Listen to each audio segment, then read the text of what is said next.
Okay. Opposition?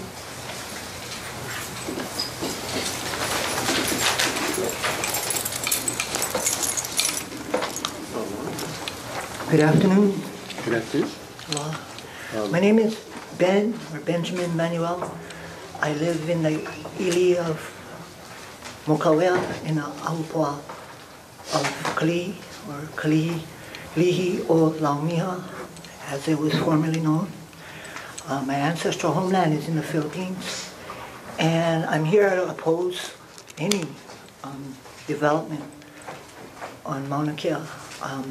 10 years ago, I worked as a non-Hawaiian in an organization known as KAHEA, the Hawaiian Environmental Alliance. And it was difficult then, as it is difficult for me now, to sit here and to think that my voice has some weight. Because often, when you're not educated in this system, you get marginalized and your voice gets pushed to the wayside. And as we know, the history of this place, or the history of a large part of the world where native peoples, indigenous people have been displaced or disconnected from their relationship to their homeland. And it's happened in my history too, in terms of what happened after they came here. They went to the Philippines, and there was some things that happened there that I'm sure Americans aren't too proud of.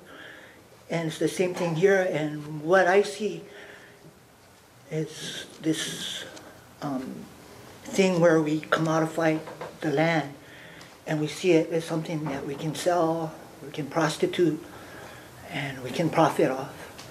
And I hate to put it in that terms, but when we really look at it, that's, I think, what's happening here. Because people come in and they bring out the wallet and they say, we got this much, and this is what we can afford, and this is what we're willing to pay.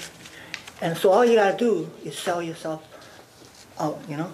And if you're not selling yourself out, and if you go for it, and if you don't,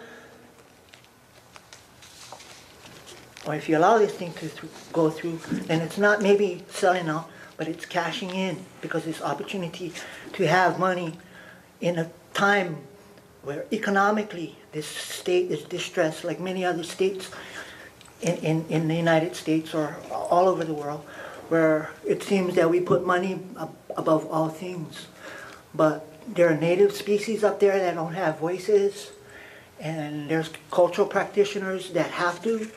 And I don't want to conflate the issues, but I'm a pig hunter, and some of my friends on the Big Island have had problems with the land being fenced off and whatever. And you know, it's not something that I know the fine detail about, but in terms of advocating for fairness for all people, especially the people that don't have the PhDs, for the people that live in the rural areas that don't have Facebook, they don't have internet, they are able to have the knowledge of what's happening in places like this, especially in a situation where the place where it's getting impacted, but the conversation is here, and you have to pay your airfare to be able to come over. And on another instance, when the pig hunters came over from the Big Island to speak on another issue, they all came over here, and basically they gave their testimony. And this is one of the problems I have with some of these things that come through this system, is that you go and you take from your back pocket and you pay, and you go and you give your heart's testimony in terms of defending and protecting what you think is sacred or important for your cultural survival and all that stuff. And then they turn around and they gut it, you know what I mean?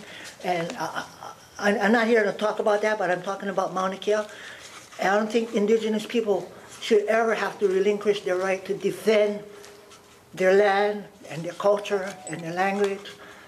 And they have to stand up, and I'm here to stand with them. And you might want me to shut up, because I could go on forever, but that's basically what I'm saying. And I'm not talking all the small things that everybody else, they know the issue a little bit more. I'm coming from the side that, you know, because I've worked in that community, You know, we against Striker Brigade, we're against militarization, we're against any kind of abuse that's happening on this land. I know that I used to be up at Makiki, and I think you were up there one time, and I used to do stuff with Aaron and the Trails people. So I know that people actually touch the Aina, they know what it feels like, and they know what it means to the people that actually have relationship to the mountain, to the ocean, and to Hawaii, that's been nice enough to have us as non-Kanaka, as people that can reside here. And so there's a saying that activism is the rent that we pay to be here. So that's the respect that I ask for my voice and for the other people that are here, that have come up in defense of Mauna Kea. And I'd like to say thank you, because I'm not running for mayor. Mahalo, thank you. Okay. Thank you, Bill. Aloha, man. Yeah. Aloha. Anybody in support on this side?